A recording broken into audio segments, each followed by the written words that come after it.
যে দেখো তখনকার দিনে ধরো ঠাকুর পরিবারের একটা পয়সা আছে, নাম হয়েছে দেবেন্দ্রনাথের সময় থেকে, তো তা সত্ত্বেও মানুষ অসুবিধা হয়েছে। সামাজিক প্রথা দেখো, আমরা পিরিলি বলে আমরা কোনো ভালো পরিবারের মেয়ে পাওয়া যেত না বা ছেলে পাওয়া যেত না। পিরিলি আবার ব্রাহ্ম, আবার ব্রাহ্ম, সেটাও একটা ব্যবসা। সেখানে পয়সাটা ম্যাটার করেনি। এখন যে আমরা যাই জোড়াসাঁকোতে, সকলে যায় যে মিউজিয়ামটা দেখতে, সেটাতে কি আছে রবীন্দ্রনাথ ছাড়া? কিন্তু রবীন্দ্রনাথও যে রবীন্দ্রনাথ হয়েছেন তাতে তো ওইটা তার ওই বাড়ির অবদানটা কোনো অবদান নেই। ছিল। বিরাট লেখা হয়েছে, এই ওই তাই সব তো ঠিক আছে। রথীন্দ্রনাথ ঠাকুর বাড়িটা দিয়ে দিলেন। রথীন্দ্রনাথ ঠাকুর একা দেবার কে? ওই বাড়িতে আরো অনেক সবাই ছিলেন, দাদা ভাইরা সবাই, সোমেন্দ্রনাথ, সবাই মিলে তখন ঠিক হলো যে government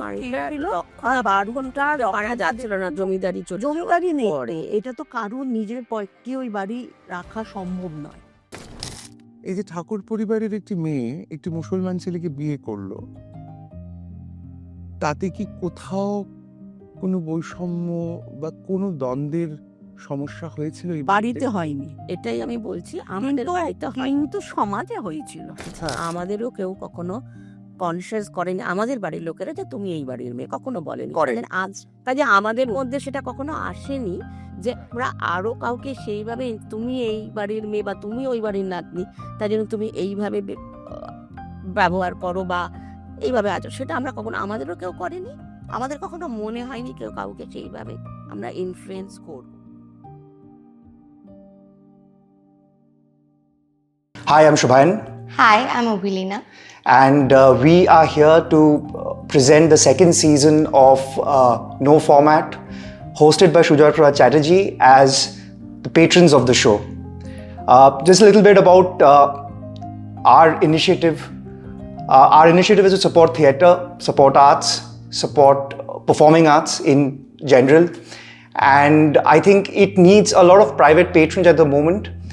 It's a concept which is internationally, it's already been proven, and we're just trying to bring it to Calcutta now. So we are very happy to join Shujoy as the patrons, and now Abilina, something about Shujoy.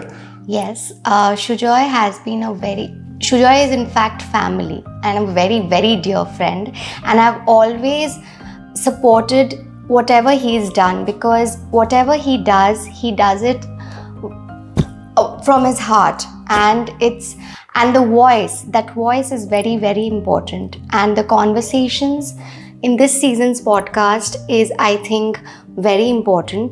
It's unlike any other typical podcast that we get to see or hear.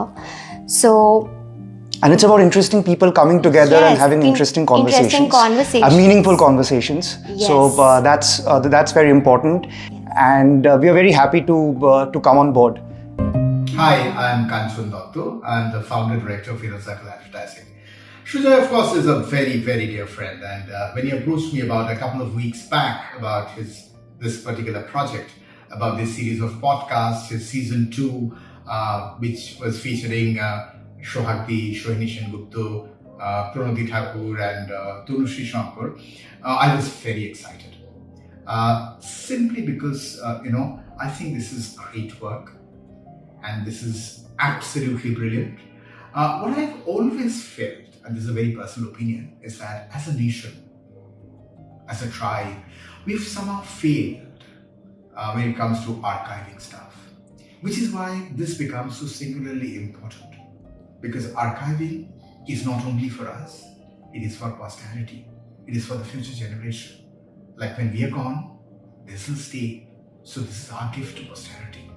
And it is also about, rediscovering those hidden stories, those lost stories behind these incredible faces, these incredible, magnificent women.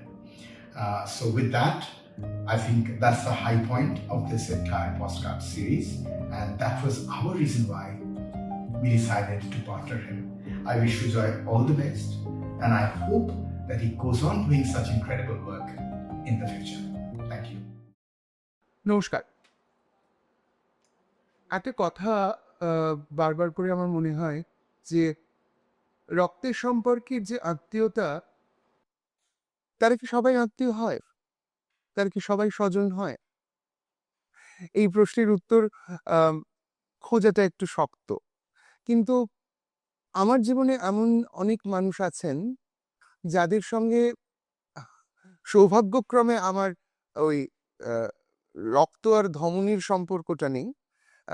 অর্থাৎ হিমোগ্লোবিনের সম্পর্কটা নেই। কিন্তু তাদের সঙ্গে আমার আত্মীয়তা, নিবিড়তা, নৈকট্য, বন্ধুতা এত গভীর যে তার অতল আমি সন্ধান করি না। এমনই দুজন মানুষ আজকে আমাদের সঙ্গে রয়েছেন, রঞ্জিনী ঠাকুর এবং অরুণী ঠাকুর। তাদেরকে আত্মীয় বলে সম্বোধন আ তো করলাম। কিন্তু তাদের একটা নিজস্ব পরিচয় আছে। আ বিবাহ সূত্রে নয়, জন্মসূত্রে। একজন নারীর বিবাহের পর আমাদের হিন্দু ধর্মের যে নিয়ম, তার তার সারনেম বা তার উপাধি পাল্টে যায়। আ এবং তাকে সারা জীবন সেটা বহন করতে হয়। এটা একটা অলিখিত বা কোথায় লেখা আছে আমি ঠিক জানি না। Not that I am interested also.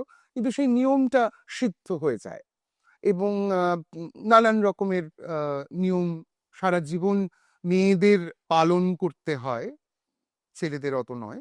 সেই পালন করা নিয়মগুলোর আ খুঁটিনাটি সম্পর্কে না আমরা নাই বা গেলাম। বরং এটুকু বলি যে জন্মসূত্রে এই দুজন যে পরিচয় বহন করে, আজ সেই পরিচয়ের সামাজিক ইতিহাস, ব্যক্তিগত পরিসর, তাঁদের দুজনের নিজস্ব অভিযাত্রা, এই নিয়ে আমরা আজ নো ফরম্যাটের এই এপিসোড ভেবেছি। ওই প্রথমে যে কথাটা বলেছিলাম আত্মীয়তা, সেই সূত্রে একটা জিনিস জানিয়ে রাখি। আমাদের এবারকার যে সিজন 2 অর্থাৎ নো ফরম্যাট, তার একটি নতুন বন্ধু আমরা পেয়েছি। তিনি আমার কন্যা মেহেন্দি চক্রবর্তী। তার প্রোডাকশন কোম্পানি আমাদের সঙ্গে কোলাবোরেট করেছে এবং আমরা হিন্দুস্তান পাকে আমার খুব প্রিয় দুই বন্ধু দম্পতি অমিত আর জয়ার ক্যাফে কাপে বং, সেখানে আমরা এবারের এই যে নো ফরম্যাটের যে সিজন 2 তার গল্প ফাঁদতে সাহায্য করেছে আমাদের এই দুই বন্ধু। আমি তোমাদের টার্ন বাই টার্ন জিজ্ঞাসা না করে বরং দুজনকেই বলবো আমাকে এই প্রশ্নের উত্তর করতে। আর তোমরা একদম নার্ভাস হও না, তার কারণ এটা নো ফরম্যাট, এখানে কোনো ফরম্যাট নেই। ভীষণ ভালো দেখাচ্ছে তোমাদের দুজনকে, ভীষণ ভীষণ ভালো। তাই প্রথমে তো কমপ্লিমেন্ট, তারপরে হচ্ছে যে যে পরিবারে তোমাদের জন্ম, সেই পরিবারের আলোকবর্তিকা রবীন্দ্রনাথ ঠাকুর এবং তিনি আলোকস্তম্ভের মতো বাঙালির জীবনে রয়েছেন। কিন্তু ওই আলোকস্তম্ভের পেছনে যারা ছিলেন তাদেরকে নিয়ে হয়তো এখন অনেক গবেষণা হয়। আমরা যেমন ঠাকুরবাড়ির গান নিয়ে একটা বিরাট রিসার্চ পাই এখন। এই যে সুভাষ চৌধুরীর যে সংস্থা ইন্দিরা, তারা কিন্তু সুনন্দা মাসি এবং সেখানকার অন্যান্য সদস্যরা তারা কিন্তু চেষ্টা করছেন তাদের মতো করে ঠাকুরবাড়ির গান প্রমিতাদি করেছেন বহু বছর ধরে। এমন আরো অনেক মানুষ আছেন যারা ঠাকুরবাড়ির গান নিয়ে কাজ করছেন। এটা তো কেন সাংস্কৃতিক একটা দিক, কিন্তু ইতিহাস কি মুছে দিল দ্বিজেন্দ্রনাথ ঠাকুরকে? সেই প্রসঙ্গে যাব পরে। বরং এটুকু বলি, তোমাদের দুজনেরই বংশলতিকা দ্বিজেন্দ্রনাথ ঠাকুর। দ্বিজেন্দ্রনাথ ঠাকুর সম্পর্কে তুমি আমাদের দর্শক শ্রোতাদের যদি একটু বলো। দ্বিজেন্দ্রনাথের দ্বিতীয় পুত্র অরুণেন্দ্রনাথের আমরা বংশধর। দ্বিতীয় পুত্র, প্রথমজন দীপেন্দ্রনাথ ঠাকুর, ওনার ছেলে হচ্ছেন দীনেন্দ্রনাথ ঠাকুর। আচ্ছা, মানে যাকে আমরা দিনু ঠাকুর বলে, যিনি রবীন্দ্রনাথের গানের অসংখ্য স্বরলিপি করছেন, কান্ডারি ভান্ডারি সবই। আর দ্বিতীয় পুত্র অরুণেন্দ্রনাথ, তিনি আবার ঠাকুরবাড়ির অত্যন্ত সুপুরুষ বলে পরিচিত। রবীন্দ্রনাথের পরেই ওনার নাম সুপুরুষ, ভীষণ সুপুরুষ, খুব সুদর্শন ছিলেন, ভীষণ ভালো লাগে। আমাদের কাপি বঙ্গের অমিত খুব সুদর্শন। না না, এরকম অনেকে, তুমিও সুদর্শন। আমরা খালি আবার না, অরুণেন্দ্রনাথের নাম ছিল সেটার জন্য।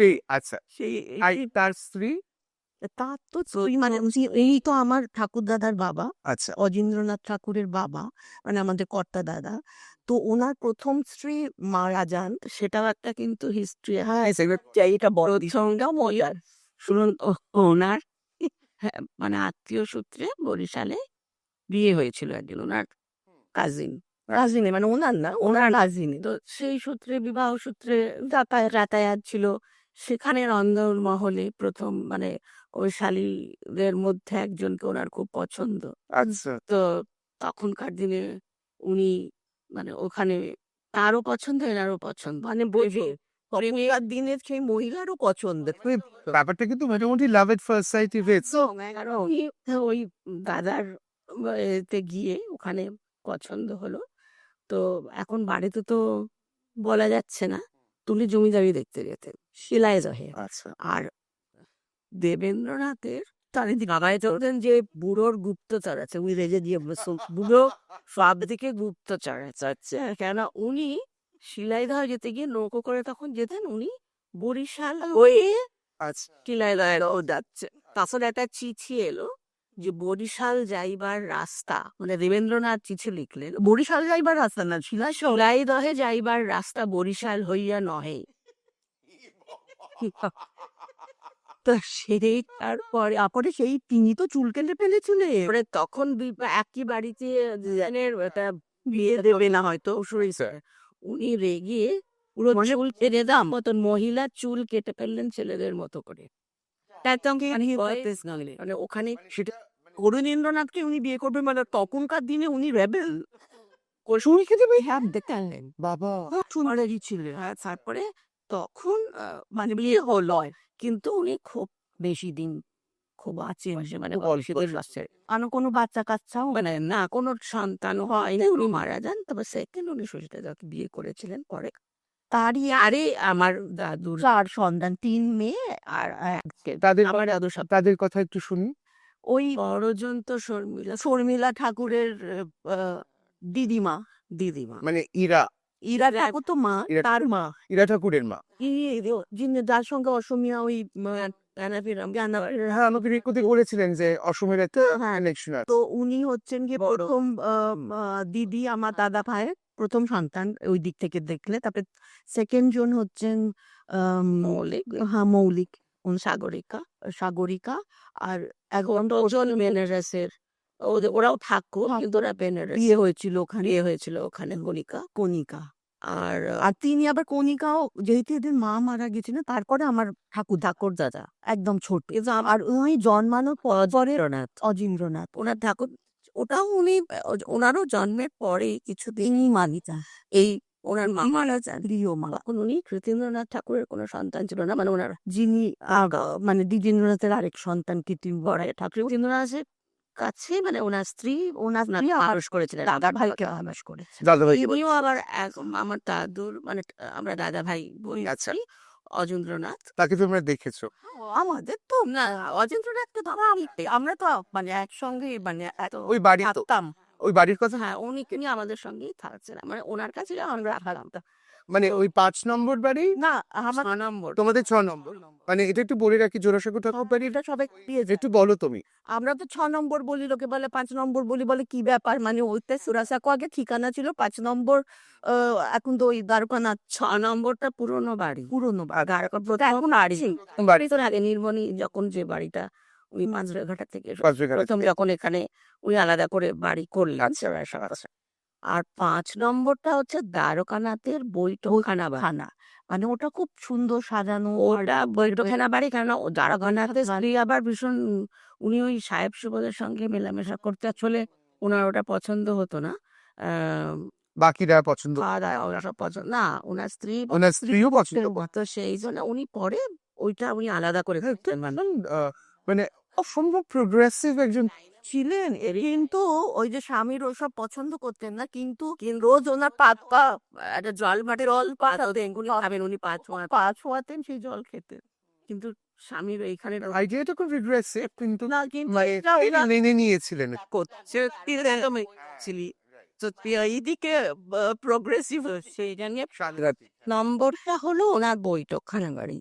আর যখন দেবেন্দ্রনাথ ব্রাহ্ম ধর্ম নিলেন তখন তো 6 নম্বর বাড়িটা পুরো ব্রাহ্ম হয়ে গেল, ব্রাহ্ম হয়ে দীক্ষিত এইভাবে।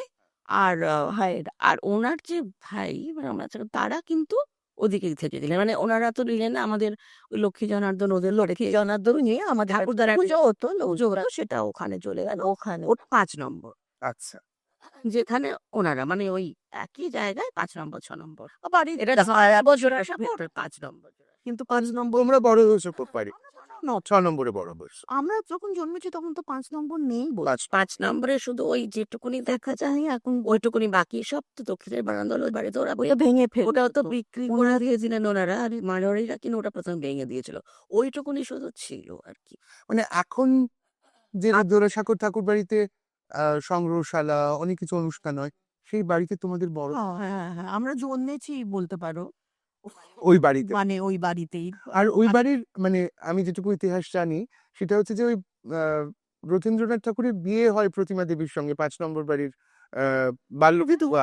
ওখানে তো বিয়ে, তারপরে যেমন বলেছে আমার ঠাকুমা অমিতা ঠাকুর, ওনারও তো বিয়ে ওই বাড়িতেই হয়ে যায়, ওনার বিয়ে হয়েছে রবীন্দ্রনাথ গান এখানেই বিয়ে কর, কি আমি এই বাড়িতেই বসে বিয়ে করেছি, তাহলে তুই কেন হ্যাঁ, এখানে আমার বিয়ে তখন তো করবি না? গ্রাম থেকে নিয়ে এসে বাড়িতেই সাধারণত এ হতো, আর না হলেও একটা কুশলীলা যেটা হয় আমাদের, যদিও ব্রাহ্মণ আছে, আমাদের তো কোনো হোম যজ্ঞ আর তারানশীলা তো আমাদের আসে না, প্রতীকে বিশ্বাস নেই বলে করেন না কোনো প্রতীক।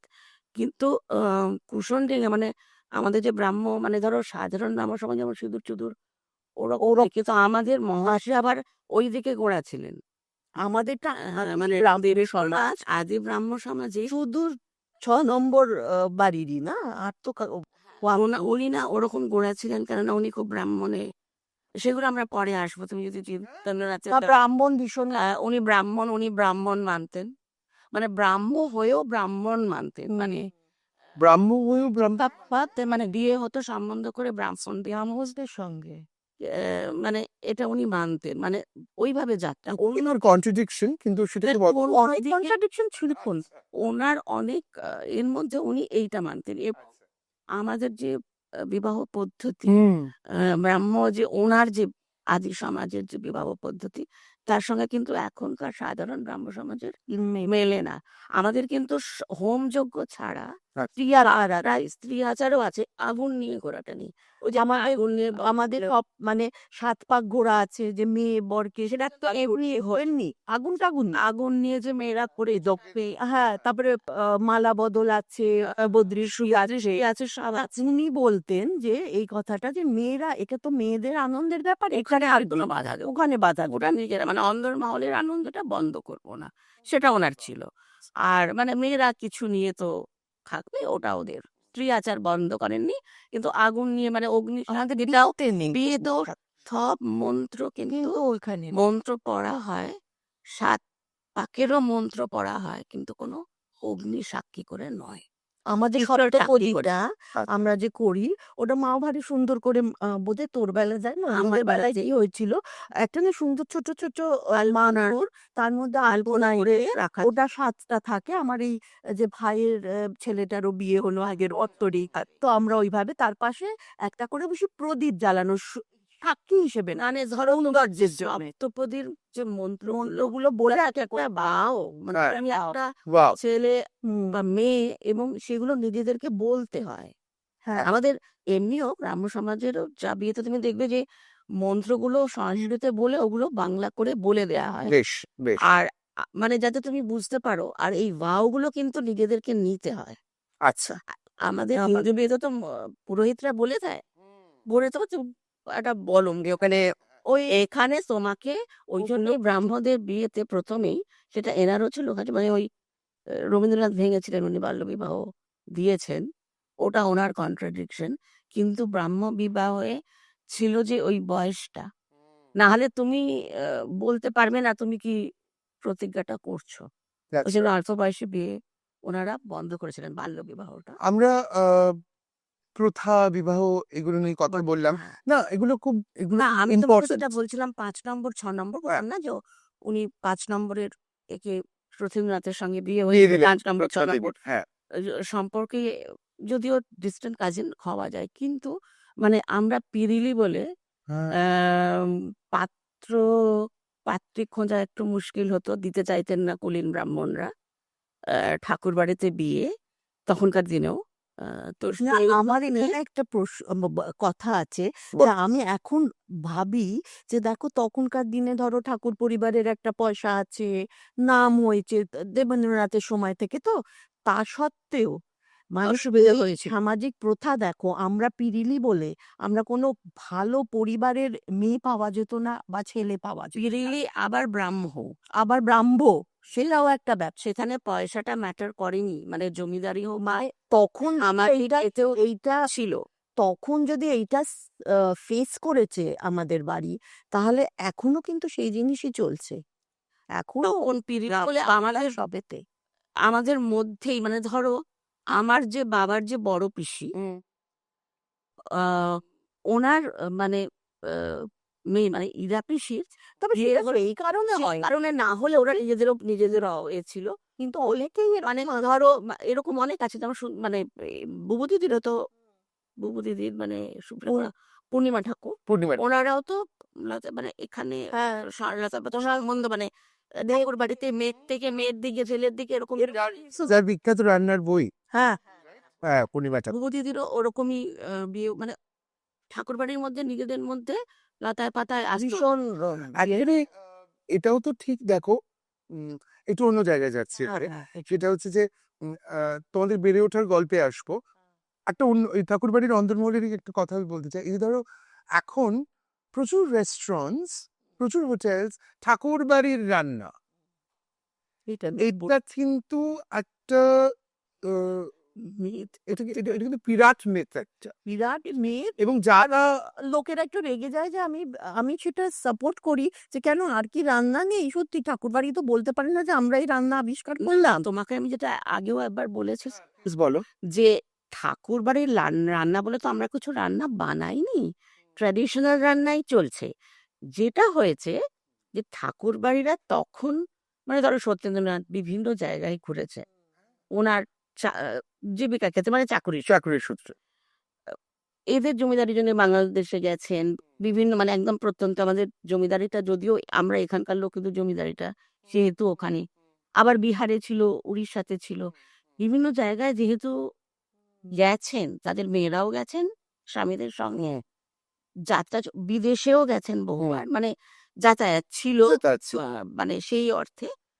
আর ঠাকুর বাড়ির একটা ছিল যে আমরা খুব ট্র্যাডিশনাল হলেও মানে ইন্ডিয়ান, মানে ভারত মানে খুব একটা যে অ্যাংলো না, না। অ্যাংলিসাইজড তা নয়, যদিও কিন্তু তার সত্ত্বেও না সেই দিক থেকে খুব ওপেন মাইন্ডেড বলবো যে যেখানে গেছেন সেখানকার যেগুলো ওনাদের ভালো লেগেছে সবটাই এই বাড়িতে নিয়ে সেটা নিজেদের মতন করে গ্রহণ করেছে। তার মানে এটা বলা চলে যে একটা কোথাও ওই একটা কনফ্লুয়েন্স একটা সেটা ওরা গ্রহণ করেছে। সেটা আমাদের বাড়ির রান্না আমরা দেখেছি। বিদেশি রান্নাটা হয়তো বিদেশির মতনই করেছেন, হয়তো তার মধ্যে আমার নিজেদের পছন্দ মতন কিছু যোগ করেছেন এরকম। তেমনি ঠাকুর বাড়ির রান্না যেটা বলছো, সারা ভারতবর্ষেরই কিছু কিছু রান্না যেগুলো সবার ভালো লেগেছে সেগুলো ওনারা নিয়ে এসছেন, এসে কিছুটা নিজেদের মতো করে নিন। এই যে পূর্ণিমা ঠাকুরের বইটা, তার মানে এই বইতে যে রান্নার রেসিপি রয়েছে সেগুলো একটা সময় এই বাড়িতে মানে রান্না করা হতো। তবে এবং বিভিন্ন আমি তো দাঁড়িয়ে বাড়িতে বিভিন্ন আর ওনার যে বইটা হ্যাঁ কিছু আমার রান্না আছে, আচ্ছা। আমাদের বাড়িতে আবার একটু অন্যরকম ভাবে হয়। হ্যাঁ মানে একটু বুঝিয়ে বল। মানে কিছু মানে ঠিক যেমন ধরো লাউ চিংড়ি হুম। আমি বলছি, হ্যাঁ একটু বড় মানে একটা খুব কমন, কমন রান্না লাউ চিংড়ি। কিন্তু ওনারা ওখানে দেখো পেঁয়াজ টেঁয়াজ দিয়ে করেছেন। আচ্ছা আচ্ছা, তো সাধারণত তাই করে। তুমি যদি আমার কাছে খাও, মানে আমি যদি তোমাকে করি লাউ না, চিংড়ি করে লাউ চিংড়ি, হ্যাঁ। আমরা কিন্তু পেঁয়াজের পও দেবো। তুমি খেয়েছো বোধহয়, আমি বোধহয় তুমি খাই। শুধু কালো জিরে আর কাঁচা লঙ্কা, এদের বাড়িতে গিয়েছে। হ্যাঁ, শুনো, আর হলুদ কোনো মশলা না, শুধু ফোড়নে। আর এই জিতেন্দ্রনাথের পাতা মানে ধনে পাতা দাও না, পাতা ধনে পাতা সবসময়, কালো জিরে আর কাঁচা, এমনকি হলুদও পড়বে না। চিংড়ি মাছটা একটু বেশি তুমি হলুদ দিয়ে মাখলে, আচ্ছা সেই হলুদটাই যে রান্নায় আসবে, হালকা একটা হলুদের আয়ে মিষ্টি পড়বে, নুন পড়বে, লাস্টে নামিয়ে তুমি কাঁচা লঙ্কা দেবে, বুঝলাম বুঝলাম। যেটাই হলো।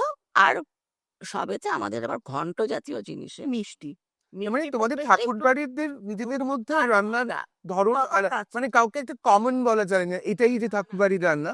সেটা অভিহিত করা যায়। কোনো ঘন্টা দেখবে দুধ মাছ, এটা পূর্ণিমা ঠাকুর বইও।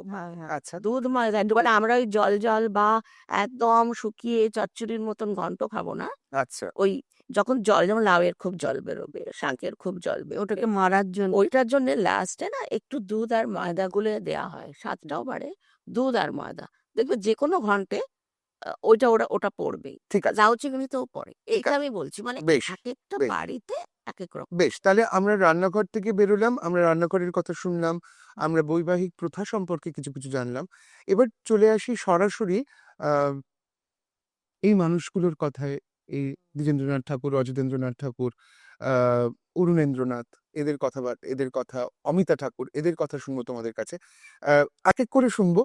শুধু এইটুকু আগে একটু বলি, সেটা হচ্ছে যে ওই বাড়িতে বড় হওয়ার আহ, জন্য তোমরা যা যা পেলে, আর ওই বাড়িতে বড় হওয়ার জন্য যা যা পেলে না, তার কোথাও একটা ব্যালেন্স শিট যদি আমরা ড্র করতে চাই এই কনভারসেশনটার মধ্যে দিয়ে, আমরা প্রথমে একটু প্রাপ্তির কথা বলি, তারপরে অপ্রাপ্তির কথা বলি। প্রাপ্তি প্রচুর, একটু পুরোটাই মানে তোমাদের বেড়ে ওঠার গল্প যদি একটু বলো আমাদের। দেখো, জোড়াসাঁকোতে তো এখন আমরা যে তিনতলায় বড় হয়েছি, কিন্তু যেখানে এখন আমরা অন্দরমহল, মানে ধরো অন্তর্মহল 7টা মহল ছিল। আচ্ছা, ভিতরে আমরা অন্দরমহলে, আমাদের মানে দ্বিজেন্দ্রনাথের পোর্শনে পড়েছিল অন্দরমহলটা, কেন সব থেকে পুরোনো। যেখানে বাড়ি এখন ভাগ মিউজিয়াম হয়েছে। হয়েছে ওখানটাও তো দ্বিজেন্দ্রনাথের।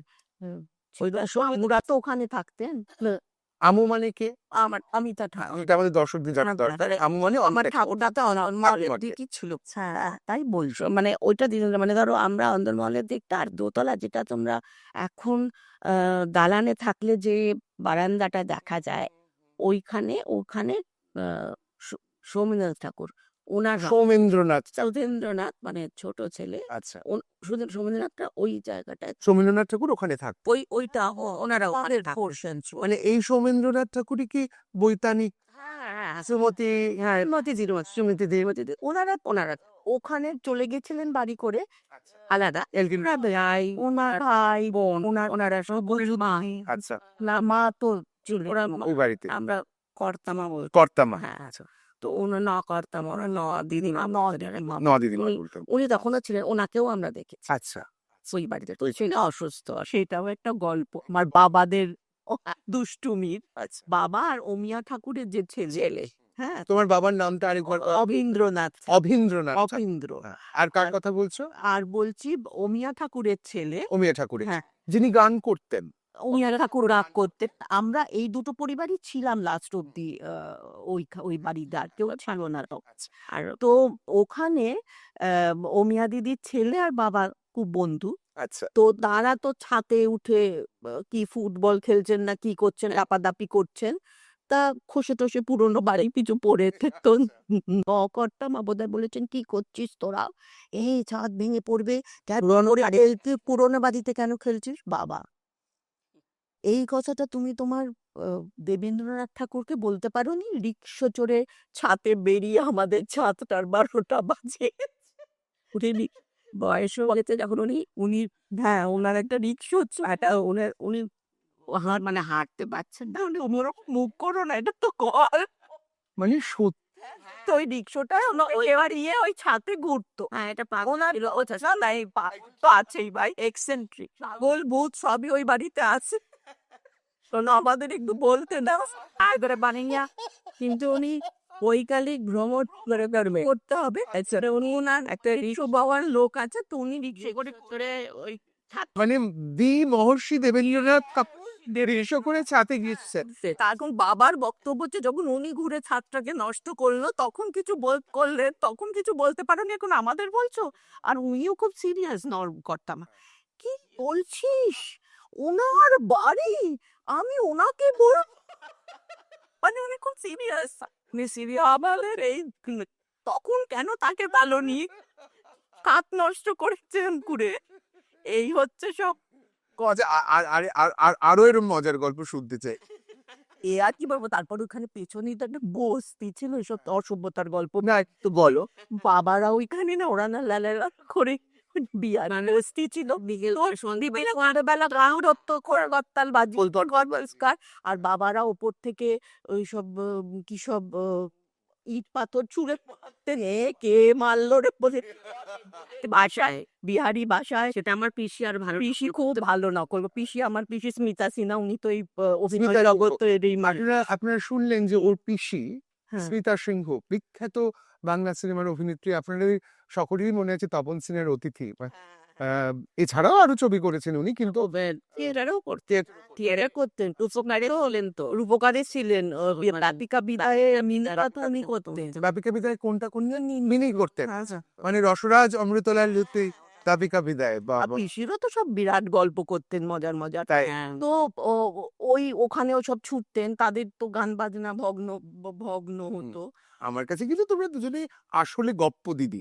মানে যে যাই অভিধা ব্যবহার করুক না কেন, তোমরা আসল গপ্প দিদি। যেমন এইগুলো নাচের পরে তো আমরা আসপাত, কিন্তু হ্যাঁ।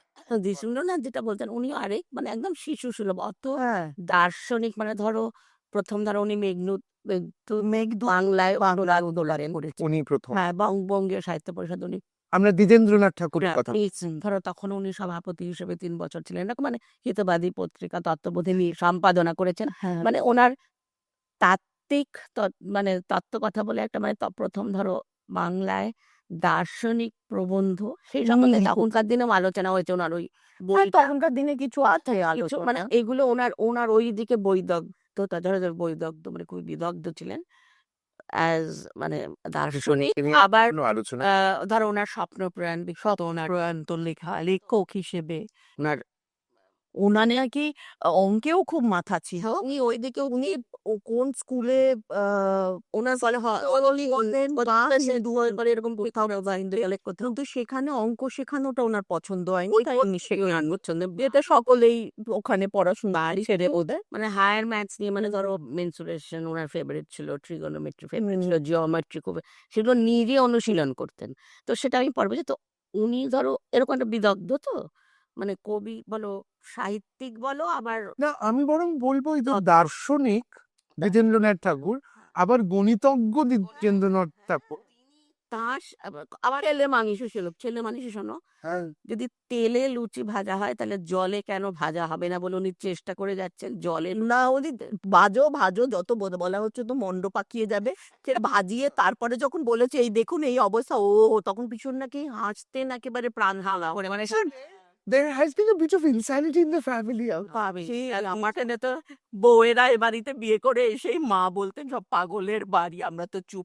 আর কোনো গল্প, ওনার পাপড় বলা যাবে। একটা গল্প বলতে, এটা আমি বলবো, দিদি আর তো বলবি, দিদি জন্মেছে প্রথম বোধহয় জোড়াসাঁক, মানে আমি হাসপাতালে আমি প্রথম যে আমি নার্সিং হোমে জন্মেছে, জন্মানোর পর বাড়ি এসেছে, তারপর ইনি আর আগে কি বাড়িতে মানে বাড়িতে সুতিকা গৃহ করা হতো, তো নার্সিং হোমে যাওয়া যাবে না নিয়ম। প্রথম জন্মেলে আমরা বাড়িতে, তুমি প্রথম? আমরা নাকি প্রথম।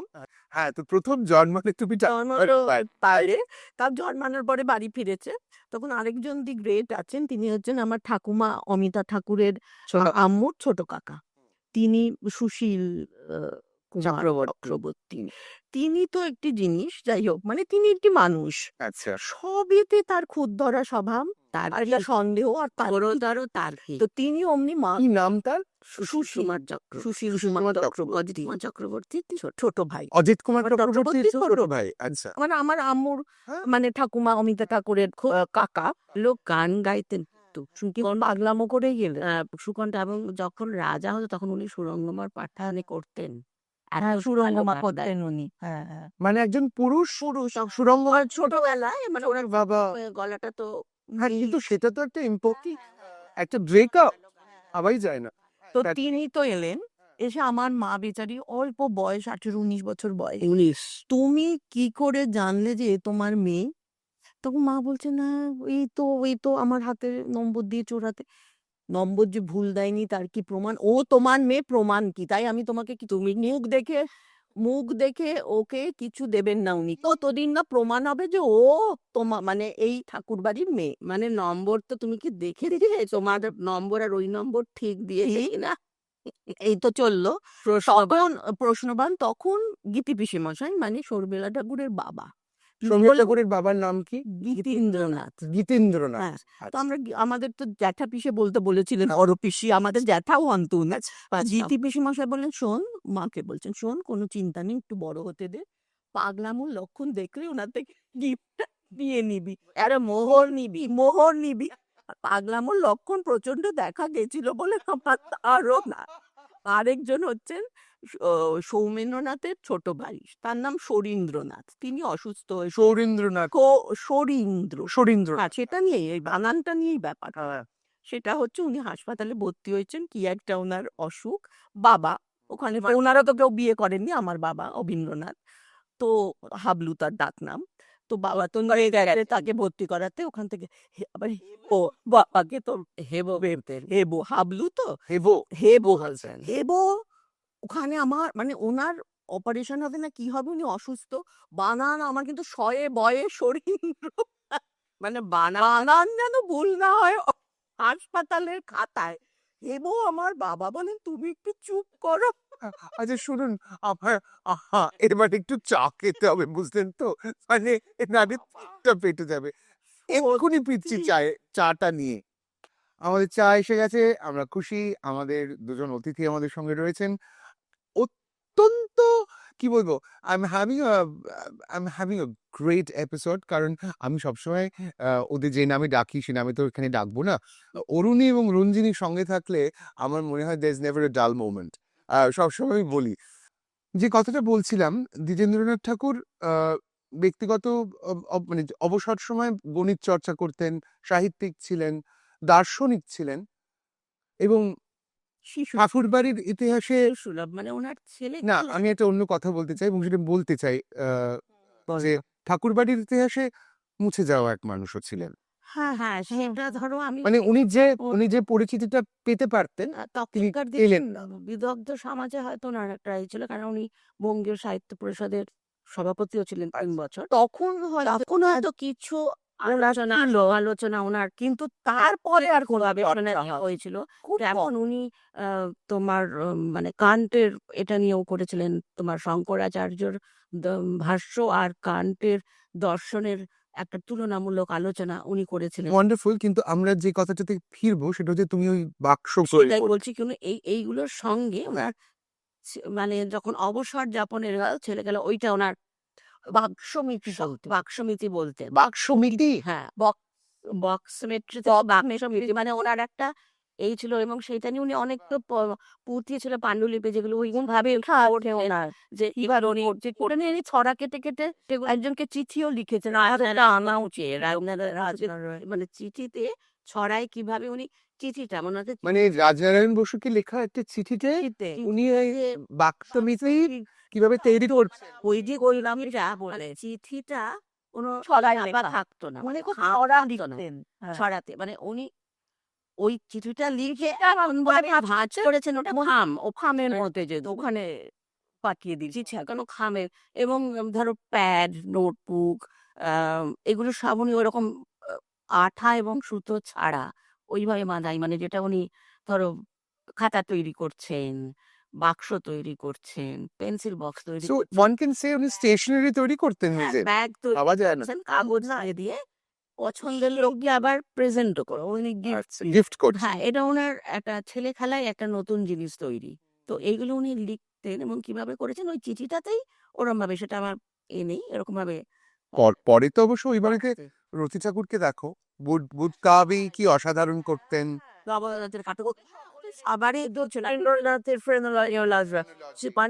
ওখানে সকলে ধরো দেবের না মানে জ্যোতির্বিজ্ঞান আর ভূবিজ্ঞানের ওনার বড় মেয়েরও ছিল, মানে ওদের জিওলজি শুধু সাহিত্য বা সাহিত্যিক নয়, বিভিন্ন দিকের বিভিন্ন বিষয়ে ইন্টারেস্ট এবং পড়াশোনা। আচ্ছা, এখানে কি এই প্রসঙ্গটা আসে যে জোড়াসাঁকো খালি রবীন্দ্রনাথেরই, সেটা আমাদের বলার, আমাদের এইগুলো বলার, রানী না কখন বলবি, আমি তো শুনতে চাই, তোমরা এখনই বলো। কেন এটা আমাদের মনে হয়, এবং বিশেষ করে তাহলে আমি একটু ভূমিকা করে দিই যে আমরা যে বিষয়টা নিয়ে এখন মানে যে আলোচনাটা উঠে আসবে সেটা যে জোড়াসাঁকো মানেই কি শুধু রবীন্দ্রনাথ?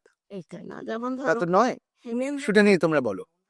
হেমেন্দ্রনাথ হেমেন্দ্রনাথ তো উনি তো মানে মেডিকেল কলেজ মানে বলতে চাইছিলেন পড়তে পড়তে ছেড়ে দিয়েছিলেন। আবার ডাক্তারিতে ইন্টারেস্ট ছিল, শিশু শিক্ষা, বাড়ির সব ছোটদের ওনার পড়াশুনো উনি পড়াশোনা করাতেন। আচ্ছা, মানে ওনাদের ওনার ওনার এইগুলো না অতটা হয়তো না, আমি সেটাই বলতে চাই যে এখন যে আমরা যাই জোড়াসাঁকোতে, সকলে যায় যে মিউজিয়ামটা দেখতে, সেটাতে কি আছে? রবীন্দ্রনাথ ছাড়া কিন্তু রবীন্দ্রনাথও যে রবীন্দ্রনাথ হয়েছেন তাতে তো ওইটা তার ওই বাড়ির অবদান কোনো অবদান নেই, ছিল না তা তো নয়। সেটা তো হতে পারে না না। যে মানে এবং এই কথাটাও আমি এসব ফেসবুকেই পড়ি, সবাই ফেসবুকে তো সবাই ভীষণ বিদ্বান। আমি সত্যি আমার ওই অত আমি বিদ্বান নইও, আমার হয়তো অতটাই জানি না, কথাতেও যাচ্ছি না। সেখানে পড়ি হঠাৎ দেখি বিরাট লেখা হয়েছে এই ওই তাই সব তো ঠিক আছে। রথীন্দ্রনাথ রথীন্দ্রনাথ ঠাকুর বাড়িটা দিয়ে দিলেন। রথীন্দ্রনাথ ঠাকুর একা দেবার কে? ওই বাড়িতে আরো অনেক সবাই ছিলেন, দাদাভাইরা সবাই, সৌমেন্দ্রনাথ সবাই মিলে তখন ঠিক হলো যে গভর্নমেন্ট পারা যাচ্ছিল না, জমিদারি চলছিল। জমিদারি নেই, এটা তো কারোর নিজের পক্ষে ওই বাড়ি রাখা সম্ভব নয়। আমরা ছিলাম তো আমরা জানি একটা মানে একটা দিকের একটা কিছু খসে পড়লেই সেখানে কত পয়সা লাগতো তখন ঠিক করতে। তো সুতরাং ওই বাড়ি আছি তো দুটো ফ্যামিলি খালি, তখন সৌমেন্দ্রনাথ থাকেন না, রথীন্দ্রনাথ নেই, ওনারা শান্তিনিকেতনে থাকেন সব, এখানে এসে তো কেউ থাকে না। আর থাকলেও হয়তো মানে মানে কারো সম্ভব নয়। এবং এখনো গভর্নমেন্ট যে বাড়িটা নিয়েছে, তুমি যেইটুকুনি ওরা দেখায়, তারপরে তো অতগুলো মহল আমি তোমাকে বললাম সেগুলো সব ভেঙে ভেঙে পড়ে যাচ্ছে। আমরা যেটাই ছিলাম আমাদের বাড়িটারই ধরো একটা পোর্শন তো পুরো ভেঙে, ঠাকুর বাড়ির যে অন্দরমহলের যে বাগান, সেখানে তো ওই 12তলা বিল্ডিংটা ইউনিভার্সিটিটা হয়েছে।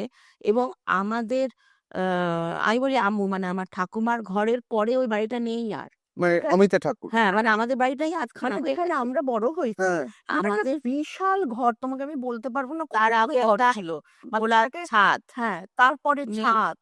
আর সেই ঘরটা মানে হাফ করলেও এখন একটা পুরো বোধহয় একটা ফ্ল্যাট ঢুকে যাবে। না, ওই যে বারান্দাটুকুনি, বারান্দার ওই পাশে যে পোর্শনটা মানে ওপাশে বাড়ি তো দিদি আমাদের তো ওই ঘরটাই নেই, তুই বললি না না, আম্মুর ঘর পর্যন্ত ওই বারান্দার সামনে দিয়ে।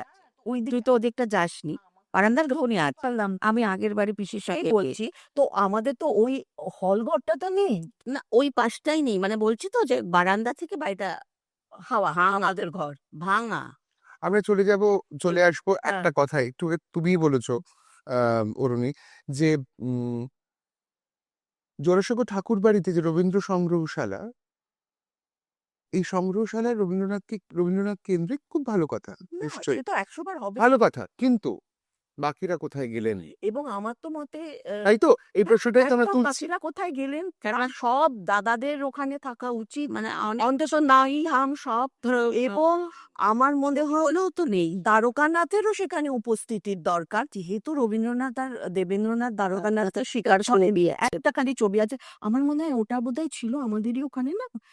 মা বলেন আমার দাদাভাই অজেন্দ্রনাথ ঠাকুর অনেক ছবি ওখানে রবীন্দ্রনাথ দিয়ে দিয়ে যখন আমরা জোড়াসাঁকো ছাড়ি বড় বড় বাড়িতে কোথায় আসবার। এই প্রসঙ্গে আরেকটা কথাও বলি যে আমাদের যে তুমি বলছিলে প্রাপ্তি, আমাদের প্রাপ্তি হচ্ছে যে এই সব মানুষরা, আমাদের ঠাকুরদাদা ঠাকুমা, তাদের সঙ্গে আরো সবাই মিলে যাদেরকে আমরা দেখেছি, যে আমরা ওই জোড়াসাঁকো ছেড়ে, এবং শান্তিনিকেতনে দাদাভাই ভালোবাসতেন, সেখান ছেড়ে যখন আমরা এলাম একটা 3 কামরার ফ্ল্যাটে এসে উঠলাম, যেখানে জোড়াসাঁকোর 2-4খানা ফার্নিচার ছাড়া আর কিছু আমার ঢোকেও আনার আইনি।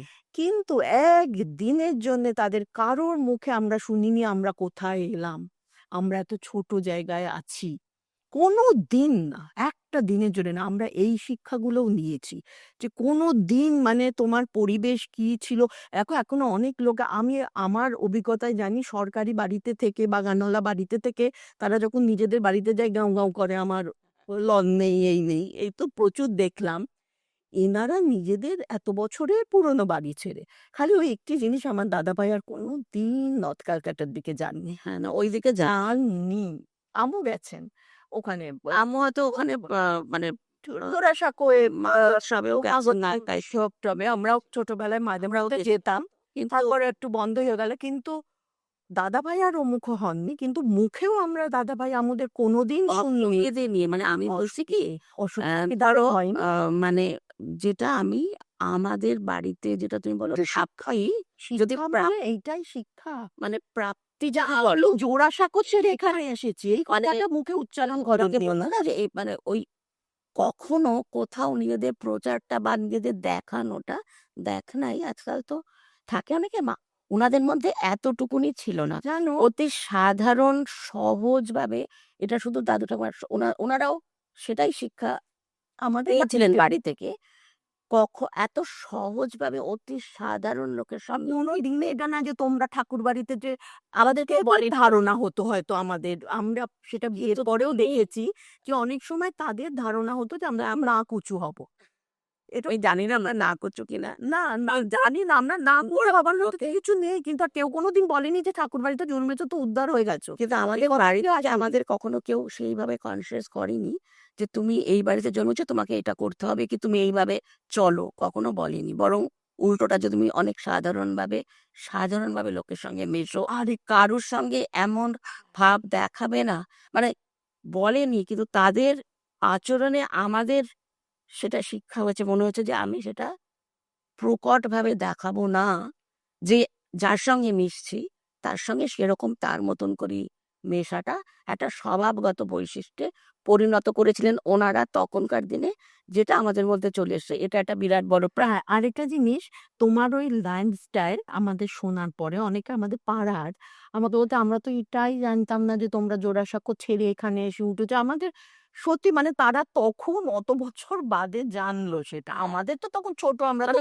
আমরা ছোট, আমাদের বাবা আমাদের মা ঠাকুরদা ঠাকুমারাও পাড়াও বলেন সেটা বলে। বলেন। আমরা একটু ঠাকুরবাড়ির পরিসর থেকে বেরিয়ে শান্তিনিকেতন যাব। হ্যাঁ তার আগে একটা ঘটনা আমার দর্শকরা খুব জানতে চাই, সেদিন গল্পচ্ছলে তোমার কাছে বলছিলাম শর্মিলা ঠাকুরের বিয়ের কথা, এবং তোমরা বলছিলে যে বেলবাজারের বাড়ি, একটু একটু যদি বলো যে সেদিনের যদি কোনো স্মৃতি থাকে তোমাদের, এবং সেই বিয়েটা কেমন ভাবে হয়েছিল, পটৌডি এলেন, এই এই এই এই এই ঘটনার। সেটা প্রসঙ্গ আমি একটা কথা বল, এখন তো তোমাদের এত ডেস্টিনেশন ম্যারেজ কিছু হলে শুধু ডেস্টিনেশন না, এই বিয়েতেও এত রকম ঘন ঘন বিরাট মানে খুব ল্যাভিশলি হয়তো আজকালকার অনুষ্ঠান দেখো ওদের কিন্তু হয়েছিল যখন রিঙ্কু দিদির বিয়ে হয় আমরা তখন ছোট স্কুলে পড়ি 69-এ হয়েছে। এবং এই রিঙ্কু দিদির সঙ্গে আরেকজনও জড়িয়ে আছেন টিঙ্কু ঠাকুর।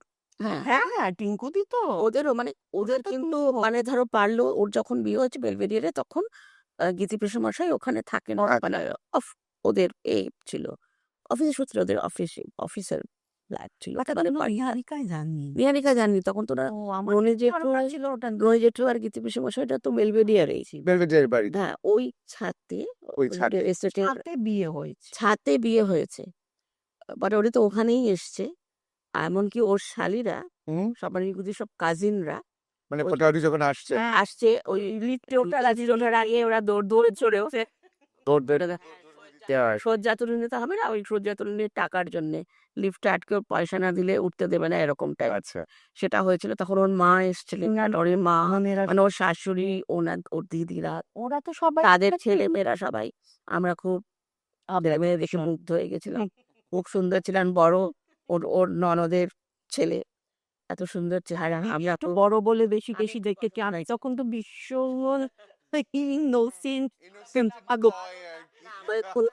তো সুন্দর মানে খুব সুন্দর দেখতে ছেলেরা তারই মানে সেজে গুজে এসে পড়ে বিশ্ব আমাদের এই সামনে ছেড়ে দেয় গিয়ে ওখানে বিয়ে হলো।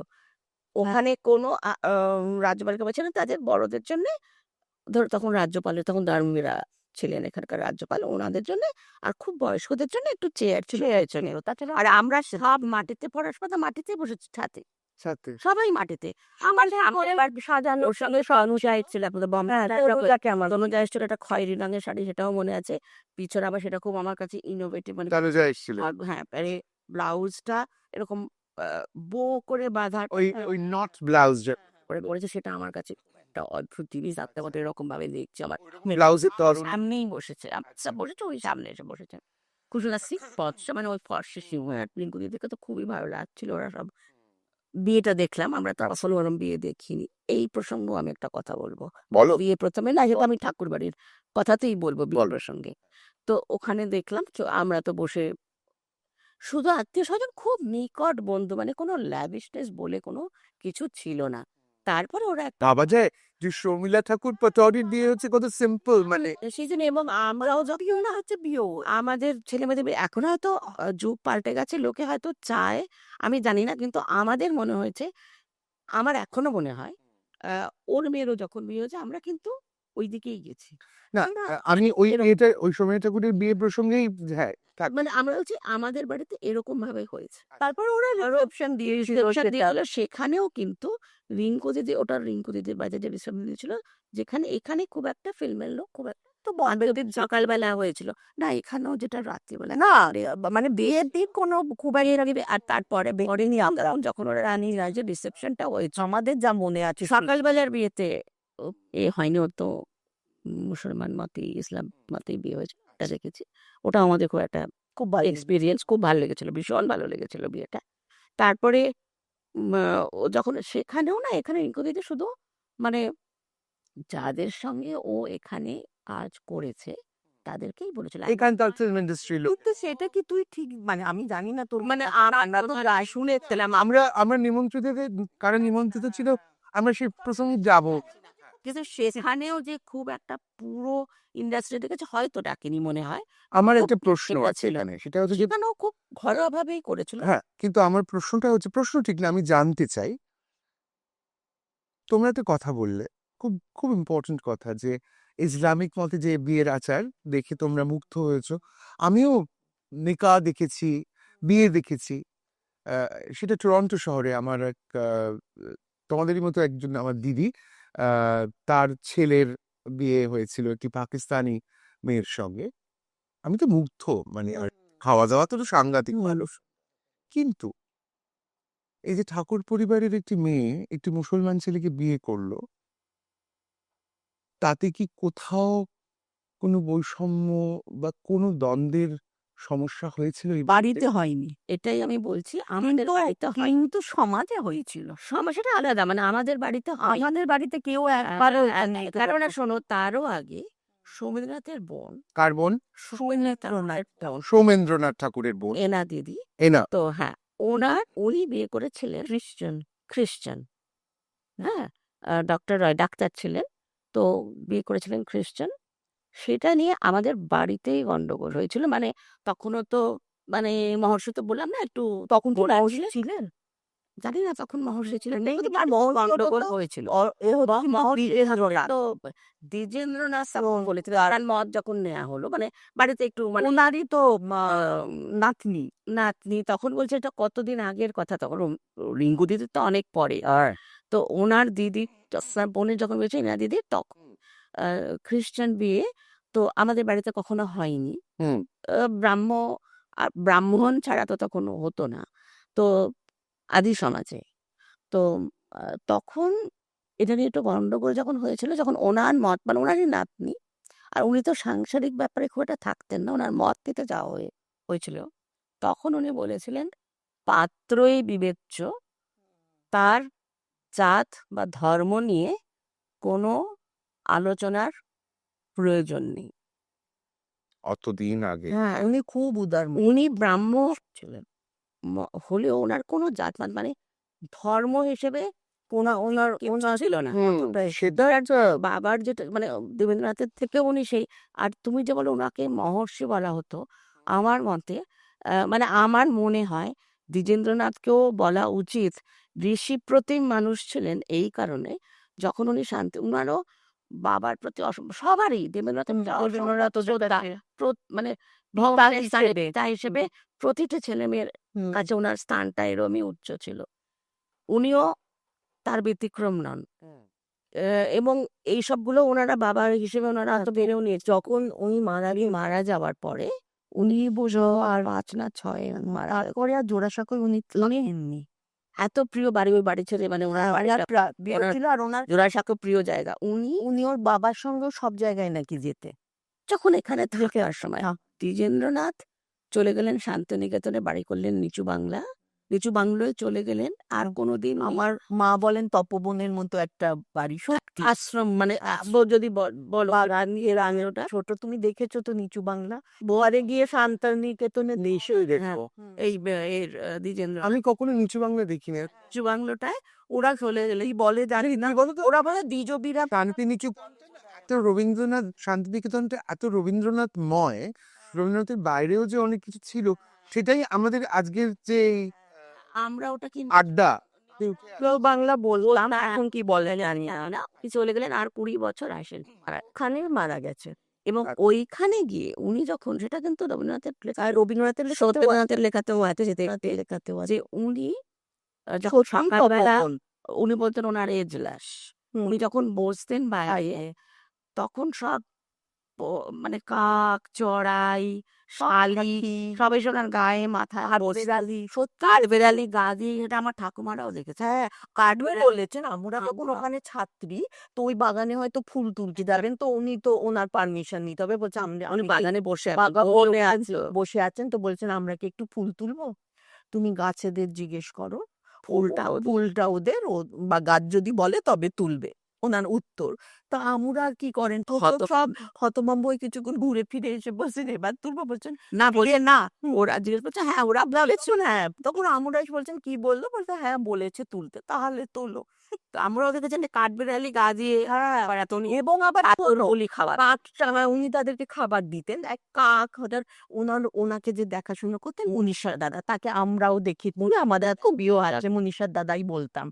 তো সেই মনীষা দাদা কে আবার বলতেন, এই ওই কাকটার খোঁজ নে তো, ও তো অসুস্থ হলো কিনা, তো কে কাক আসেনি। দুদিন নাকি সে কাক 4-5টা কাক আসছে, তার মধ্যে কোনটা অসুস্থ, আচ্ছা ওই নিঃস্বর দাদা কোন কাক খুঁজতে বেরোয় না, একটু ঘুরে বলতো, হ্যাঁ কর্তাবাবু আসবেন, বড়বাবু বলতেন ওদের। তারপরে সে কাকে আসলো নি, তাহলে অস্থির, সেই কাক কেন আসছে না। আর ওনার নাকি মাথায় ঘাড়ে বসতো তারা বিনা, মানে তাদের কোনো ভয় ছিল না, একদম বসতো মানে মানে ঋষি, কতখানি প্রকৃতির প্রেমী এবং নিজের মনের মধ্যে কতখানি মানে ওর বেটার জীবন আমি নিজে না করেই একজন পশু পাখি ওইভাবে তোমার কাজিয়ে ঘুরে বেড়ায়। আমার মনে হয় ঠাকুর বাড়ি এবং দ্বিজেন্দ্রনাথের পরিবারে আমরা জন্মেছি বলে আমি গর্বিত মনে করি। আরেকটা কি জানো, দ্বিজেন্দ্রনাথের আমার মতে উনি তাহলে উনিও ঋষি প্রতিমার থেকে কম কোনো সাংসারিক বিষয়বুদ্ধিক কিছু, মানে কিরম জানো, যখন উনি জোড়াসাঁকোতেও লিখছেন কেউ বিরক্ত করবে, সে ওনার কাছে চলে যেত গিয়ে, আমার এই বিয়ে কিছু দাও, তো ওনার টাকা পয়সা তো থাকতো, উনি রাখতেনও না, টাকা পয়সা সঙ্গে থাকতো না ওনার, সঙ্গে থাকতো না উনি ওইসব মানে দিলে মানে থাকলেও কেউ দিত না, কেননা উনি যে যদি তুমি এসব বলো যে আমার দরকার, তখন উনি দেখতেন না উনি 1 টাকা দিচ্ছেন না 20 টাকা দিচ্ছেন, মানে আমি এখনকার বাসায় যদি যেটা থাকছে এরকম ভাবে দিয়ে দিতেন, মানে যাও কিছু না থাকলে শাল দোশালা সব হাতের আংটিকে একটা আচ্ছা হাতে একটা নীলার আংটি, বলছেন আমার মেয়ের বিয়ে, বলছেন এই আংটি দিলে হবে তোমার, সে বলছে হ্যাঁ, সে খুলে দিয়ে দিলেন। তাই জন্য আর ওখানে দীপেন্দ্রনাথ মানে ওনার নাথ, মানে দীনেন্দ্রনাথের ছিলেন, এই দীনেন্দ্রনাথের বাবা দীপেন্দ্রনাথ, মানে ওনার বড় ছেলে, ওনার বড় ছেলে উনি দীপেন্দ্রনাথ সেরেস্তায় থাকতেন, তো ওরকম যে যা চাইছে শাল দোষারা সব সবাই জানতো যে ওনার কাছে গেলে জুটবে, উনি এটা বড় দাদার কাছে গেলে সব পাবো। ওই বারান্দায় বসে লিখছেন, এবং তখন ওনার কোনো ধারণা নেই মানে কতটাতে কি হতে পারে, ওনার নিজেও যাদের তো উনি এসে নিয়ে যাচ্ছে, কয়েকবার এরকম হয়েছে, হওয়ার পরে ওই আংটিটা বোধহয় ওখানে ধরা পড়েছে, যে তখন উনি বললেন যে এই বাবা মশাইয়ের কাছে কেউ গেলে এসে এখানে এ করবে, এখানে দেখিয়ে যেতে হবে, এখানে দেখবে সেরেস্তাই মুকু ভালো বসে আছে আগে এইখানে তারপরে একজন এসে বলছেন, শোনো, প্রথমে ঢোকার সময় মানে বারণ তো করতে পারে না, বলছেন শোনো, ওখানে গেলে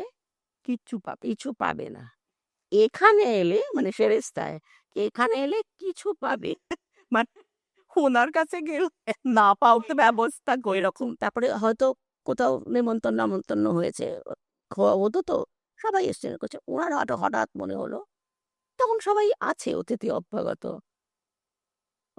মানে বাড়িতে, ওনার মনে হলো ওইখানে আমাকে যেতেই হবে, একদম শিশু লোক, ওনাকে উনি বেরিয়ে গেলেন, বেরিয়ে গিয়ে নিজের বাড়ির কোনটা গাড়ি কোনটা ওদের গাড়ি ওনার কোনো ধারণা নেই, একটা গাড়ি নিয়ে চলে গেলেন। এবার সেই অতিথি বেরিয়ে তার গাড়িতে খুঁজে পাচ্ছে না কোনার, উনি তো নিয়ে চলে গেছে।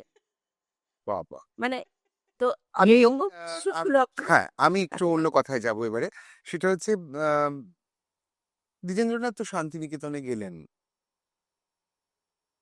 এই আরো একটা জায়গা নিশ্চয়ই রবীন্দ্রনাথ বিশ্বভারতী স্থাপন করেছেন, রবীন্দ্রনাথময় হবে এবং তাতে কোনো সন্দেহ নেই। কিন্তু যে মানুষগুলো হারিয়ে গেল, যে মানুষগুলোর কথা আমরা আর বলি না শান্তিনিকেতনের, মানে শান্তিনিকেতনের ইতিহাসে তো তাদের একটা অবদান আছে অনেক। হ্যাঁ, এই যে মণিদি মানে প্রমিতাদি কাকুন বলে যাকে ডাকে, বিশ্বজিৎ রায়। বিশ্বজিৎ রায় এবং আরো অনেক মানুষ আছেন। হ্যাঁ, আমাদের জানতে ইচ্ছে করে তোমরা একজন একজন করে যদি বলো, সেটা হচ্ছে যে এমন কোনো একজন মানুষের কথা বা দু একজন মানুষের কথা যাদের কথা আমাদের জানা উচিত।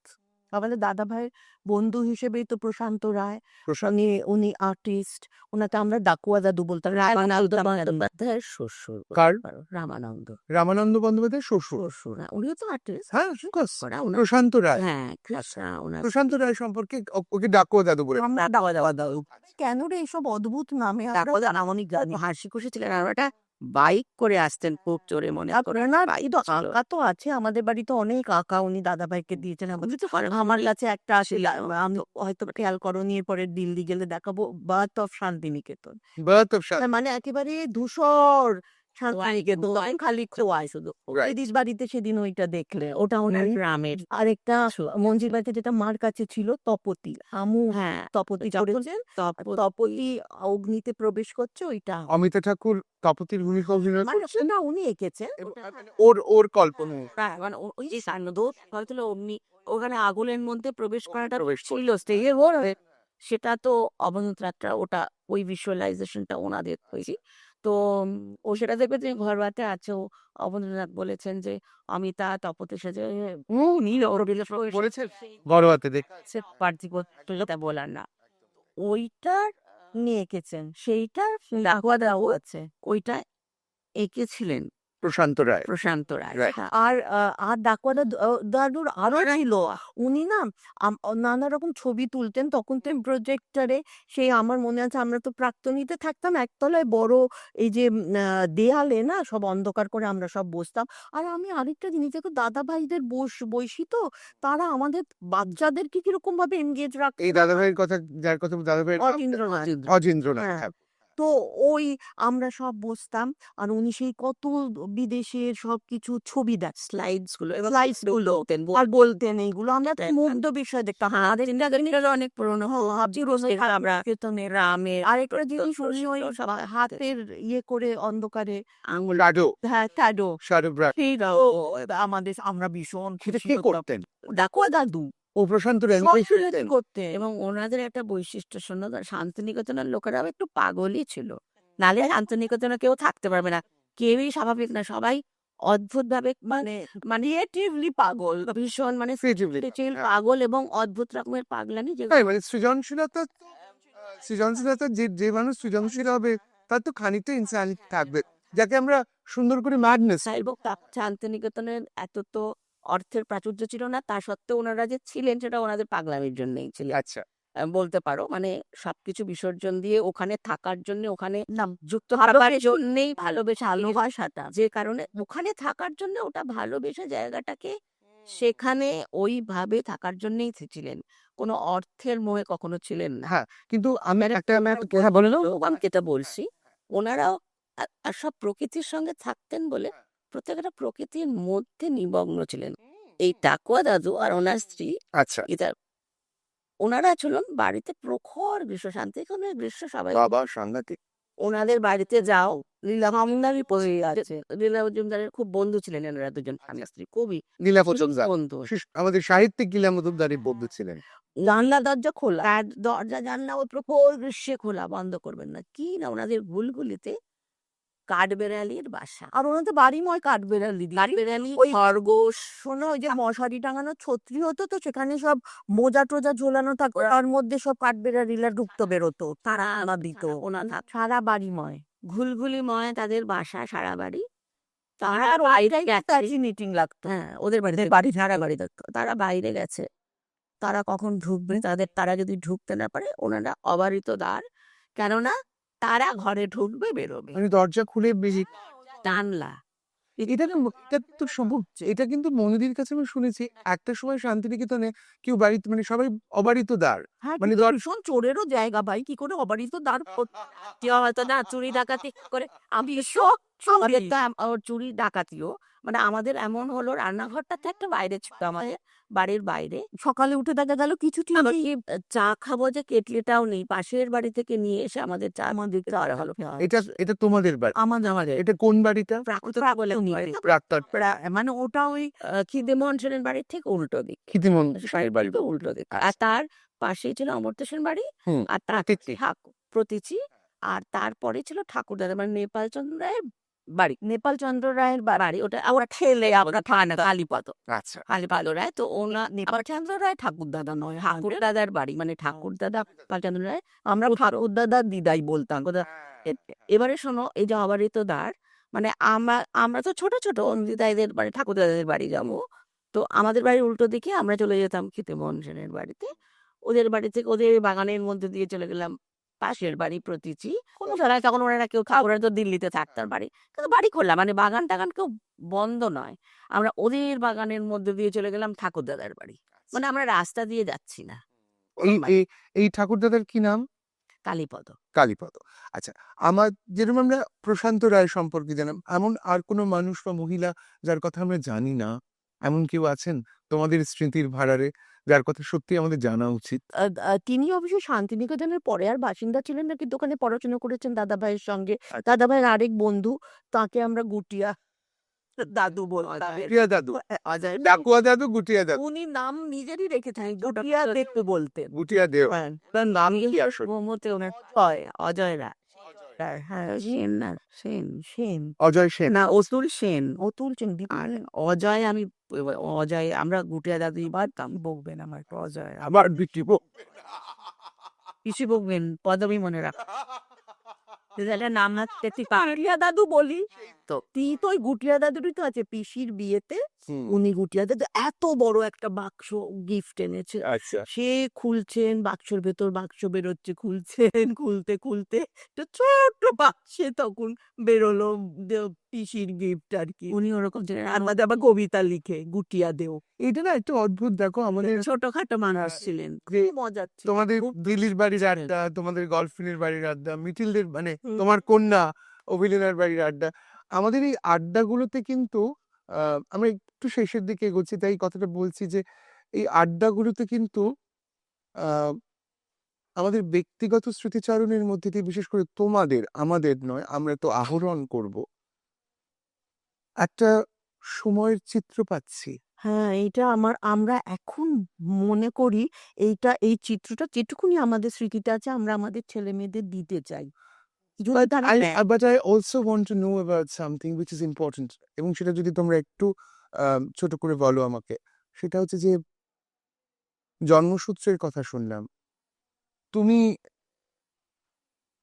বিবাহ সূত্রে অভিজিতের স্ত্রী, তুমি বিবাহ সূত্রে বিপ্লবের স্ত্রী, তোমার এক কন্যা রয়েছে ভ্যাঙ্কুভারে থাকে, তোমার এক কন্যা যে কলকাতায় বিবাহিত একটি পরিবারে। তোমরা দুজনে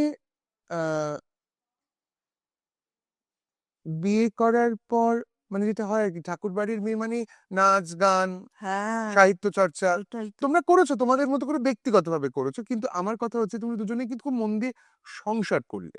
হ্যাঁ, সেটা করতে হয়। করেছো তো? করেছো। তোমাদের কি, আমি একদম এটা কিন্তু জন্মসূত্রে ঠাকুর পরিবারের কথা বলছি, তোমাদের কি কোথাও একজন একজন একজন করে উত্তর দিও, কারণ এটা আড্ডা বলা যাবে না। I would like to know that individually. তোমাদের কি কোনো আক্ষেপ আছে যে তোমরা কিছু করলে না, মানে সাংস্কৃতিক জগতে, সেটা কি কোনো আক্ষেপ আছে? তোমায় জিজ্ঞেস করি প্রথমে, বলো। দেখো, আক্ষেপ তো হতেই পারে কিছু করলাম না, হুম। কিন্তু করতে পারতাম কিনা সেটাও বুঝতে পারলাম না তো। মানে আমার নিজের ধারণা কলকাতায় এসে সেটাও বলবো নানা রকম ঝামেলায় জোড়াসাঁকোর ছেড়ে এখানে এসে হয়তো মা বাবা আম্মু দাদাভাই সকলেই হয়তো একটুখানি মিসপ্লেসড বা ডিসপ্লেসড হয়েছিলেন, সেটা কেন হয়েছিলেন? হয়তো জোড়াসাঁকো ছাড়ার কারণে। কিন্তু তখনকার দিনে তো সবাই সত্যি একটু গান শেখানো, আম্মুও তো শেখাতে পারতেন, কিন্তু কেন জানি না আমরা। আরেকটা জিনিস খুব কনসিয়াস, মানে কলকাতা না লোককে খুব কনসিয়াস করে যায়, যেটা শান্তিনিকেতন করে না। বাহ, শান্তিনিকেতনে যদি থাকতাম, ওখানে তো অবারিত Sure. প্রান্তে গান কলকাতা প্রান্তরে একটা মানে শহর তোমাকে কনসিয়াস করে দেয়। দেখো তুমি বেসুরো গাইছো না, তুমি বেসুরো গাইছো, যে মুহূর্তে একটা বাচ্চাকে কেউ বলবে, সে আর কোনোদিন গলায় গাইতে চাইবে So no, tell me, খুব স্পেসিফিক্যালি বলো যে বিয়ের পর কি কখনো মনে হয়েছে, মানে I know Abhijit is a wonderful human being, I know him personally. আমার দুর্ভাগ্য যে আমার বিপ্লবের সঙ্গে আলাপ হয়নি। After you got married to him, did and the beautiful life that you still live with him, I know you guys are great friends, তোমরা কত ঝগড়া করো কিন্তু তোমাদের প্রেম একদম অন্যরকম। আমি যদি একটা জিনিস জানছি যে এই জীবনটাতে ঠাকুর পরিবার থেকে যা পেয়েছো মূল্যবোধ, সেটা কি তুমি তোমার স্বামীর মধ্যে ইমবাইব করতে পেরেছো? দেখো আমি একদম কিছু ইনভাইট করতে চাইনি। চাওনি? সেটা হলে স্বামীরও হয়তো কোথাও লাগতো। কেননা এটা তো একটা হয়ে যায়। যদিও আমার বরকে আমি চিনি, ওর কোনো রকম সেভাবে ইগো নেই, সেভাবে ও খুব একটা যে হ্যাঁ আমার বউ ঠাকুরবাড়ির বলে আমার একটা হীনমন্যতা বোধ আসতে পারে। হিসাবে ওর বন্ধুরা তো ভীষণ আজেবাজে ওর সঙ্গে ইয়ার্কি মারে। জানি তুমি যে সেটা ক্যামেরায় বলতে পারবে না, আর না ইস দরকার নেই। ও হাসে। বাবা একটা কথা বলে, অভিলীনার মধ্যে হ্যাঁ, তুমি সেটা ইমবাইব করতে নিশ্চয়ই পেরেছো। কনসিয়াসলি করিনি, কিন্তু আমি গল্প বলেছি। গল্প আমি আমার কেন মিতিলের ছোটবেলায় যেমন বই পড়ে ওকে গল্প শোনাতাম, তেমনি ও মা তোমার ছোটবেলার গল্প পড়া হচ্ছিল। আমার শান্তিনিকেতনের গল্প, জোড়াসাঁকোর গল্প, বাড়ির গল্প আমি মিতিলকে ভীষণ করেছি, যার জন্য ও ভীষণ সেইটা। এটা তুমিও কি তাই বলবে যে তোমার যে স্বামী বিপ্লব, তার তার মধ্যে কি তুমি তো কোনোভাবে কিছু ইমবাইব করতে পেরেছো, না তুমি মনে হয়েছে তোমার না, একই আমি জিনিস? কখনো করিনি, কেননা আমি তোমাকে একটা সত্যি কথা বলছি, হ্যাঁ। আমাদেরও কেউ কখনো কনসিয়াস করেনি, আমাদের বাড়ির লোকেরা, যে তুমি এই বাড়ির মেয়ে, কখনো বলেনি। করেনি। আজ কাজে আমাদের মধ্যে সেটা কখনো আসেনি যে আমরা আরো কাউকে সেইভাবে তুমি এই বাড়ির মেয়ে বা তুমি ওই বাড়ির নাতনি, তাই জন্য তুমি এইভাবে ব্যবহার করো বা এইভাবে আছো, সেটা আমরা কখনো, আমাদেরও কেউ করেনি। আমাদের কখনো মনে হয়নি কেউ কাউকে সেইভাবে আমরা ইনফ্লুয়েন্স করবো। বেশ, তাহলে যা হয়েছে মানে হ্যাঁ। আমি আমাদের আমরা যে ব্যবহারটা নিজেরা করছি সেটা ওরা সেটাই ওরা দেখেছে, যদি সেটা ওরা নিতে পারে ওরা নেবে। আমি আমার দর্শকদের এইটুকুই কখনোই বলতে বলবো চাই, না। দর্শক শ্রোতাদের এইটুকু বলতে চাই যে আমাদের আমরা জন্মসূত্রে যে পদবি আহ, পাই, অর্জন করি আর কি জন্মসূত্রে, সেটা আমাদের একমাত্র পরিচয় নয়, তাই তো? আমাদের একমাত্র পরিচয় নয়। তাই আমরা যে পরিচিতি বহন করি সেটা একটা মানুষের পরিচিতি বহন করি। আমরা যে মানুষ সেটা সব থেকে বেশি গুরুত্বপূর্ণ। এবং যে বাড়ির কথা বললাম, ঠাকুর বাড়ির কথা বললাম, তারা কিন্তু মানুষকে, মানবিকতা, মানব ধর্মকে সব থেকে আগে রেখেছে। সেটা তাদের প্রত্যেকের লেখাতেও, সেই সরলা দেবী চৌধুরানীর লেখাই বলো, ইন্দিরা দেবীর লেখা বলুন, সত্যেন্দ্রনাথ ঠাকুরের লেখা বলো, রবীন্দ্রনাথের লেখা বলো, দ্বিজেন্দ্রনাথ ঠাকুরের লেখা বলো, প্রত্যেকটা লেখায় কিন্তু মানুষ ধর্ম, মানব ধর্ম, তাকে অপরিসীম গুরুত্ব দেওয়া হয়েছে। এবং আমি আজকের আমার এই অংশ শেষ করব লিপিকা থেকে একটা ছোট্ট লেখা পড়ে।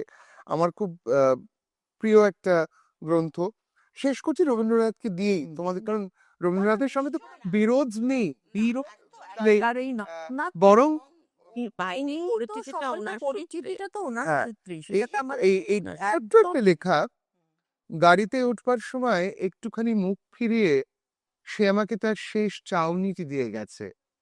এই মস্ত সংসারে ওইটুকুকে আমি রাখি কোনখানে? দণ্ডপল মুহূর্ত অহরহ পা ফেলবে না এমন একটু জায়গা আমি পাই কোথায়? মেঘের সকল সোনার রং যে সন্ধ্যায় মিলিয়ে যায়, এই চাউনি কি সেই সন্ধ্যায় মিলিয়ে যাবে? নাগকেশরের সকল সোনালী রেণু যে বৃষ্টিতে ধুয়ে যায়, এও কি সেই বৃষ্টিতেই ধুয়ে যাবে? সংসারের হাজার জিনিসের মাঝখানে ছড়িয়ে থাকলে এ থাকবে কেন? হাজার কথার আবর্জনায় হাজার বেদনার স্তূপে। তার ওই এক চকিতের দান সংসারের আর সমস্তকে ছাড়িয়ে আমারই হাতে এসে পৌঁছেছে। একে আমি রাখবো গানে গেথে, ছন্দে বেঁধে। আমি একে রাখবো সৌন্দর্যের অমরাবতীতে। পৃথিবীতে রাজার প্রতাপ, ধনীর ঐশ্বর্য হয়েছে মরবারই জন্য, কিন্তু চোখের জলে কি সেই অমৃত নেই যাতে এক নিমিষের চাউনিকে চিরকাল বাঁচিয়ে রাখতে পারে? গানের সুর বললে, আচ্ছা আমাকে দাও, আমি রাজার প্রতাপকে স্পর্শ করি নে, ধনীর ঐশ্বর্যকেও না, কিন্তু ওই ছোট জিনিসগুলি আমার চিরদিনের ধন। ওইগুলো দিয়েই আমি অসীমের গলার হার গাঁথি।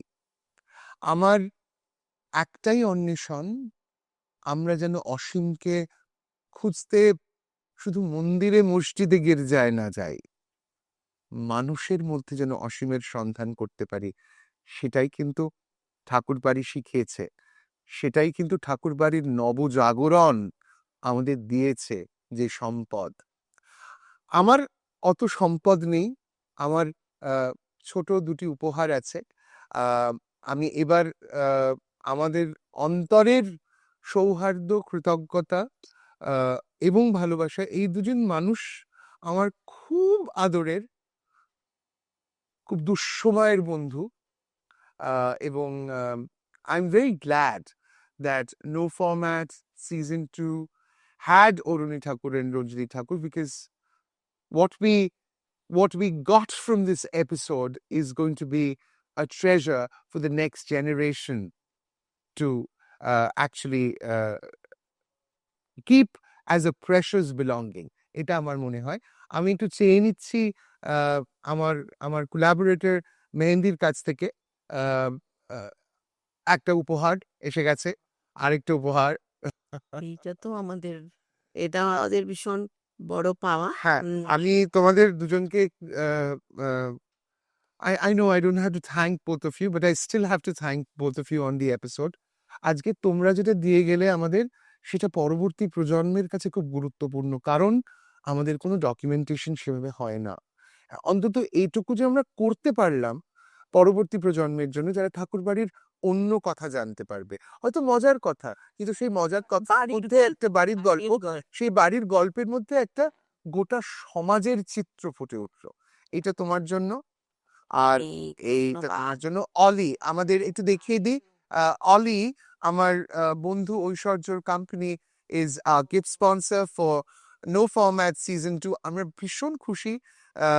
They've come on board as our partner, as our collaborator. On camera is Rana and Shondeep.